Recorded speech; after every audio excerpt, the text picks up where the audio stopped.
A grandmother arrives unannounced. At her son's opulent New Year's, I've only to find her young, granddaughter shivering and locked outside. In the deadly cold dot, the clock on the dashboard had blinked to 5:47 p.m. when Margaret finally saw the sign, half buried in a drift. Whispering Pines to 2 miles. The last of the daylight was a faint, bruised purple smudge behind the relentless wall of snow. For 8 hours she had navigated the twisting mountain roads, the radio crackling with increasingly dire warnings about the New Year's Eve blizzard. Her old sedan, Bertie, wheezed in protest, but Margaret's grip on the wheel was iron, a sense of mission, born of a deep, festering loneliness, propelled her forward. It had been a year of silences, brief, polite phone calls with her son, Tom. That felt more like corporate check-ins. "Lily's fine, Mom. School's good. Helena's parents are taking us to the club. The photos on the family social media page, a curated gallery." She was only peripherally part of showed. A life of gleaming perfection. Tom, Helena, and Lily in matching sweaters before a 10-foot Christmas tree. Ski trips in Aspen. Black dye galas where 8-year-old Lily looked like a miniature solemn doll. Margaret's own offering, photos of the bird feeder in her backyard. The Afghan she'd finished knitting seemed to vanish into the digital void, garnering obligatory heart from Tom, if anything at all. Helena's family, the Vanderlands, were old money. They owned things, factories, vast tracts of timber. This mountain. Their generosity was a subtle, suffocating force.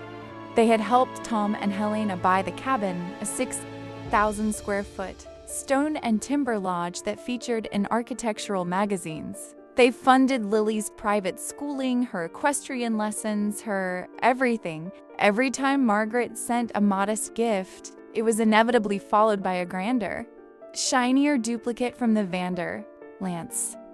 Her role had been systematically reduced to a biological footnote. This New Year's Eve, the silence had become unbearable. Sitting in her quiet bungalow with the TV dinner, watching the celebrations in Times Square begin, she was struck by a reckless, powerful impulse. She would go. She would surprise them. She would arrive with her famous pecan pie, Tom's childhood favorite, and her arms open wide. She would muscle her way back into the warmth, reclaim her place at the hearth. It was a foolish, romantic notion, and a small, pragmatic part of her brain knew it, but the larger, lonelier part had already packed the pie, her suitcase, and a heart full of desperate hope. Now turning onto the long, steep driveway that snaked up to the cabin, that hope began to curdle into anxiety. The snow here was untouched by plows, a pristine, deepening white. Bertie's tires spun, found purchase, spun again. Margaret downshifted, her jaw tight. "Come on, old friend, just a bit farther." And then she saw the lights. Through the thickly falling snow, they glowed like a cluster of captive amber stars. The cabin, it was massive, even more imposing in person. All soaring A-frame windows and massive logs. Every window blazed with light, painting the snowdrifts in warm gold. She could almost hear the laughter, the clink of glasses, the crackle of the fire she knew would be roaring in the great stone fireplace. She parked askew behind a row of sleek, snow-dusted SUVs, a Range Rover, a G-Wagon, a Cadillac Escalade. Bertie looked like a tired old donkey among thoroughbreds. Her heart hammered against her ribs. Surprise, she thought, but the word had lost its joy. It now felt like an intrusion. Gathering her things, the pie in its carrier, her overnight bag, she stepped out into the biting cold. The wind immediately stole her breath, needling through her practical, knee-length downcoat. It was a dry, penetrating cold, the kind that whispers of danger. -10 degrees Fahrenheit, the car radio had said. It felt colder. She trudged through the fresh powder, the crunch of her boots the only sound in the crystalline darkness. The driveway was lined with artistically placed lanterns, leading to the grand front porch. As she drew closer, the scene inside came into sharper focus through the vaulted, frost-trimmed windows. It was a tableau of opulent cheer. A group of adults, Helena's parents, Robert and Celia, her brother Charles and his wife Vinette, stood near the fire, glasses of deep red wine in hand. Robert was telling a story, his gestures broad, his face ruddy with heat and alcohol. Celia laughed, a bright, tinkling sound that even through the glass seemed to carry. Helena moved through the room with a tray of canapes, elegant in a cashmere wrap dress, and there was Tom, her Tom. He stood slightly apart, one hand in his pocket, the other holding a tumbler of whiskey. He was smiling, but it was the careful, attentive smile he wore at important work functions. He nodded along to Robert's story. He was there, but he wasn't there. He was a guest in his own home. Margaret's eyes scanned for Lily. Where was her granddaughter in this adult-centric scene? Perhaps upstairs, playing? Then, a flicker of movement on the periphery of the porch, obscured by the shadow of a large Adirondack chair. She took another step, her boot landing on the first step of the porch stairs, and that's when she saw, huddled on the top step, pressed against the front door as if seeking a sliver of its warmth, was a small figure. It was Lily. She was wearing only a pair of thin velvet leggings and a long-sleeved cotton shirt, over which was a single, delicate cardigan sweater, the kind meant for a cool spring day, not an Arctic night.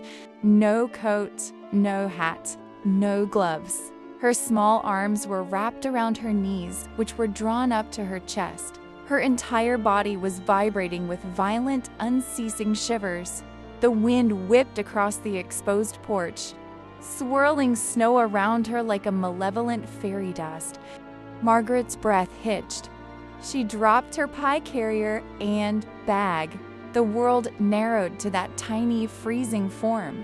Lily's head was bowed, her face hidden by a curtain of honey-brown hair. But as Margaret mounted the steps, the girl looked up. Her cheeks were not just rosy.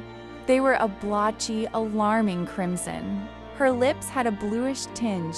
Tears had frozen on her lashes, and her wide, hazel eyes, Tom's eyes, were pools of silent, bewildered misery. Her teeth chattered with a rapid, sickening rhythm. "Lily?" Margaret's voice was a strangled whisper. The child stared as if unsure if this apparition was real. The word broke into shattered syllables by the cold. Rage, white-hot and purer than the driven snow, erupted in Margaret's chest. It incinerated her anxiety, her loneliness, her desperate hope for inclusion. This was not neglect born of a busy moment. This was a profound, chilling indifference. The child was outside, in a lethal cold, while mere feet away. Through an inch of wood, a room full of adults toasted their own comfort. Margaret didn't think. She acted. Shrugging out of her heavy down coat, she enveloped Lily in it, the hem pooling in the snow. She scooped the rigid, light little body into her arms. The cold from Lily's skin seeped through Margaret's sweater, a shocking brand. "It's okay, sweetie. Grandma's here," she whispered into the child's frozen hair, her voice thick with a fury that threatened to choke her. She felt a tiny, icy hand clutch at her collar. Inside, the laughter peaked. Robert had evidently reached the punchline. Margaret saw Tom throw his head back and laugh, the picture of conviviality. The contrast was obscene. The door was unlocked. Of course it was. They were safe in their fortress of warmth. The world outside, irrelevant. Margaret pushed it open with her foot and stormed into the cavernous living room. The wave of heat from the fire was a physical slap. So was the smell-rich coffee, expensive perfume, roasting meat, fine wine. The laughter died as if severed by a guillotine. All heads turned. Confusion, then shock rippled across the faces. Celia's perfectly sculpted eyebrows shot up. Charles lowered his glass. Helena froze, the tray in her hands tilting precariously. Tom's face went through a terrifying transformation, initial blankness, then surprise, then a dawning. Gut-wrenching horror as his eyes took in the scene, his mother. Coatless, her face a mask of primal fury, holding his shivering, coat-swaddled daughter. Mom? What? Lily? He took a step forward, his smile replaced by a stammering confusion. What are you doing? Is she okay? Margaret didn't look at him. Her gaze swept the room, over the plush Persian rugs, the towering tree with its tasteful gold and silver ornaments, the crystal glasses catching the firelight. She saw it all now, not as luxury, but as a beautiful, hollow prison. Her eyes finally landed on Helena, whose shock was hardening into defensive hauteur. The silence was absolute, save for the pop of the fire and Lily's faint, ragged breathing against Margaret's neck. Margaret held Lily tighter, feeling the child's fragile bird bones beneath the puffy coat. She drew in a breath. And her voice, when it came, was low, clear, and carried the absolute zero of the storm outside. It cut through the perfumed air, echoing off the vaulted ceiling and exposed beams. She's coming home with me, forever. 6 words. They hung in the air, solid as ice sculptures. The room didn't just go quiet, it went void. Robert's mouth opened, then closed. Celia brought a hand to her throat. Vanessa gasped. Tom looked as if he'd been shot. Mom, wait, for God's sake. It's not what you think. He lurched forward, his hand outstretched, pleading. Lily must have just gone out to look at the snow. We didn't know. She's been sitting on your porch for at least 15 minutes. Thomas, Margaret said, using his full name. A thing she hadn't done since he was a boy in trouble. In a sweater. In this. She jerked her head toward the window where the storm raged. You didn't notice your child was missing? Helena found her voice sharp and cold. Margaret, this is a ridiculous overreaction. You can't just barge in here and make wild accusations. Lily is a willful child. She probably snuck out. Margaret finally looked at her son-in-law. She saw the man he had become. Well-tailored, successful, softened by luxury, and utterly, completely under the spell of this world. He was a satellite to the Vanderland sun. Her heart broke, cleanly and finely. I'm leaving, she stated, and I'm taking her. Try to stop me.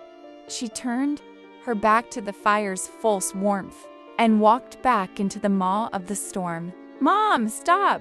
Tom's cry was desperate. She heard scrambling behind her, the clatter of a glass hitting the floor.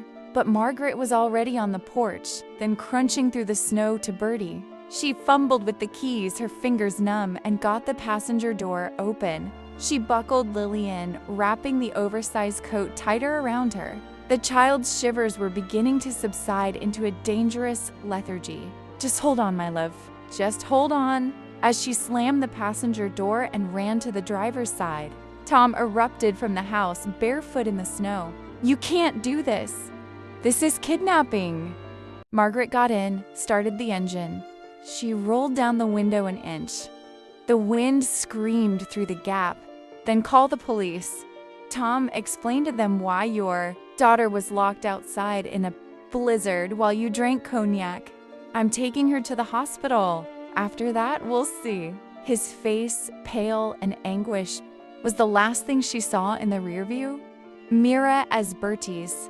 Tires finally caught and pulled them down the driveway, away from the light, and into the forgiving, concealing darkness of the storm. The 30-mile drive to the county hospital was a blur of sheer terror.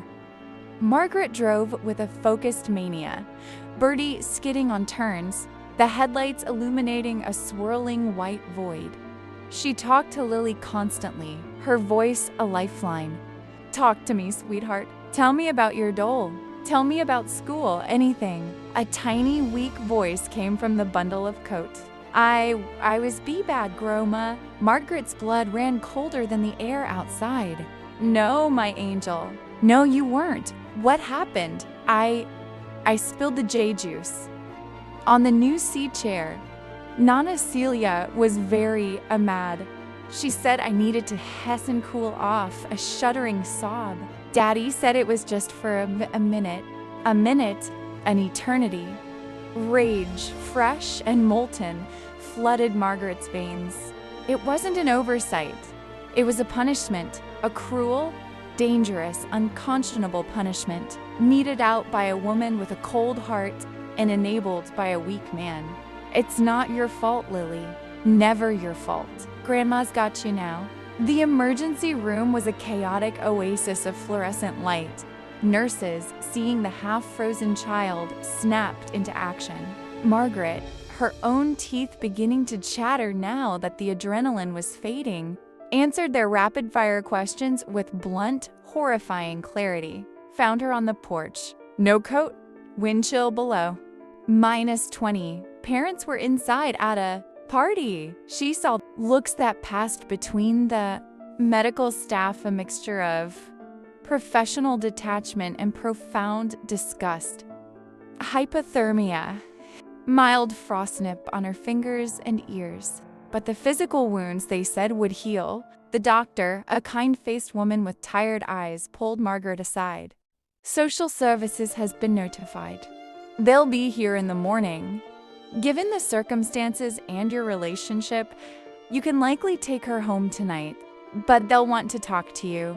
And them." Margaret called her one friend in the world, Eleanor, a retired family court lawyer. Eleanor's voice, gravelly with sleep, turned sharp and alert within seconds. "Don't say another word to anyone until I get there. I'm on my way." While Lily was being warmed and monitored, wrapped in heated blankets, Margaret sat by her side, holding her small, warming hand. The child finally fell into an exhausted sleep.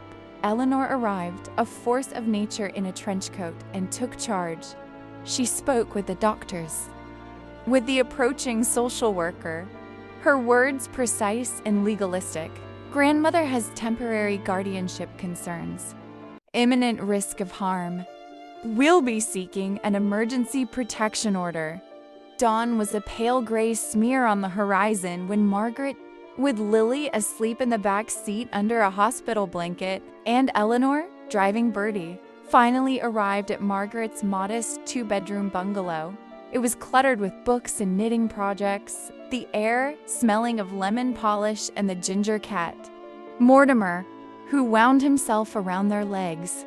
It was the antithesis of the mountain fortress. Lily, awake now and silent, looked around with wide eyes. Margaret knelt before her. "This is my home, Lily. It's your home now, too, for as long as you want. It's small and it's old and Mortimer sheds everywhere, but it's warm, and you will never be left out in the cold here. Not ever." For the first time, Lily's face crumbled. Not into the quiet tears of the porch, but into great, heaving sobs of release. She threw her arms around Margaret's neck and wept, her whole body shaking with the enormity of her rescue. Margaret held her, rocking back and forth, her own tears falling into the child's hair. The thaw had begun. The new year opened not with celebration, but with a war. Tom and Helena, advised by a high-priced attorney, fought back. They claimed a tragic misunderstanding. Lily was a sensitive, imaginative child, prone to exaggeration. The cooling off was a harmless 2-minute timeout that she had, willfully extended. Margaret was an estranged, emotionally fragile woman exploiting a moment of parental distraction to sow chaos. The Vanderlands closed ranks. Robert used his influence. Suddenly, Margaret found herself under a microscope. A surprise visit from Child Protective Services, prompted by an anonymous tip, questioned the safety of her home, the frayed rug on the stairs, the old wiring. Her financial records were subpoenaed. Her character was assassinated her. Grief after her husband's death 10 years prior was framed as chronic depression. Eleanor was her shield and sword. "They're trying to bury you in paper and doubt," she said, spreading files across Margaret's dining table. "We need ammunition. We need to show a pattern." Margaret became a detective of her own family's pain. She kept a meticulous journal of Lily's whispered, halting revelations during their quiet evenings together. The quiet room, a stark, empty walk-in closet where Lily was sent for tantrums. The way Nana Celia would critique her posture, her manners, her common accent. The birthday party were all of Lily's. Friends from her old public school were disinvited because those people wouldn't fit in.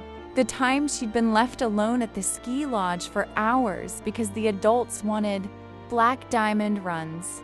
Margaret also reached out, tentatively, to the one potential weak link in the Vanderland armor, the nanny who had been fired shortly before Christmas. Maria, after initial fear, agreed to talk. Over coffee, she confirmed it all, adding chilling details. Celia's preference for discipline over comfort, Tom's passive avoidance of conflict, Helena's obsession with presenting a flawless family image. "Lily was like a little ghost in that house," Maria whispered. "Seen, but not heard. Loved, but only when it was convenient." The custody hearings were a brutal theater. Margaret saw her son across the courtroom, a stranger in an expensive suit. His eyes, when they met hers, held not apology, but a sort of bewildered betrayal. He truly could not understand why she had blown up their perfect world. Helena's gaze was pure, unadulterated hatred. But Margaret had the facts. She had the journal. She had Maria's sworn affidavit. She had the ER report from New Year's Eve. Most powerfully, she had a child who, in the judge's chambers, when asked where she wanted to live, didn't hesitate. She pointed to Margaret and said, "With my grandma, where it's safe." The judge, a no-nonsense woman with a reputation for seeing through wealth, granted Margaret in temporary legal custody. Visitation for Tom would be supervised, contingent on family therapy. The Vanderlands were ordered to stay away. The victory in court was just the beginning. The real work was in Margaret's cozy, cluttered bungalow. The first weeks were a dance of adjustment. Lily was jumpy, overly polite, afraid to make a mess. She would flinch if Margaret moved too quickly. She set the table with obsessive precision. She had nightmares. Margaret's love was not a grand, dramatic gesture. It was a steady, patient force. It was teaching Lily to make messy, delicious pancakes on Saturday mornings, laughing when batter flew. It was letting her choose paint for her new bedroom, a riotous, glorious turquoise that would have given Celia Vanderland a heart attack. It was sitting on the floor, helping with third-grade math, and not caring about the right schools, only about the light in Lily's eyes when she finally grasped a concept. They established rituals, Daco Tuesdays, library Thursdays, Friday night movies with popcorn and Mortimer purring between them. They planted a scraggly vegetable garden in the spring. Lily got dirt under her nails, and Margaret didn't say a word. Therapy helped. Slowly, Lily began to speak her truth. Not in frightened whispers, but in full sentences. She talked about her fear of Nana Celia, her loneliness in the big, quiet house, her confusion about why Daddy never stood up for her. Tom's supervised visits were strained and heartbreaking. He brought lavish gifts, which Lily would politely thank him for and then often ignore.